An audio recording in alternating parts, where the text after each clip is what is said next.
Conversations with Friends by Sally Rooney. So, if anybody saw my favorite books of December, you'll know that I am a certified Sally Rooney stan. I love Sally Rooney, I love Normal People, and I was so excited to read another book of hers. And I am so sorry to report that I think I kind of hated this book.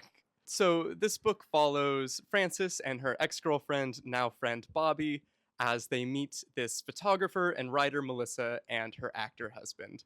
Essentially, the whole story revolves around these four characters and the illicit affair that Frances gets into with Melissa's husband, Nick, I think? Let me check. Okay, it's Nick.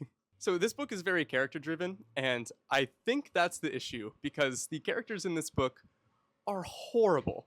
And I'm primarily talking about our main character, Frances. Frances is a poet, and she is simply miserable. She hates everyone, she hates everything, she doesn't particularly like anything at all, and she just sees the worst in absolutely everything. Now, that's fine. You can absolutely have bad characters who are unhappy. The problem is, though, that this whole book is so intimately and intensely narrated from her perspective that we're not allowed to enjoy anything either. Everything that happens is filtered through Frances's perspective, which means that we just see the worst of absolutely everything. Nothing is good, nothing is happy, everything is terrible all the time. Probably the most interesting character in the book, Frances's ex-girlfriend and friend Bobby. I want to know more about her, but unfortunately, Frances hates her. Absolutely everything she does in Frances's mind, and therefore in our mind, is duplicitous and hateful, and everything is absolutely ill-intentioned.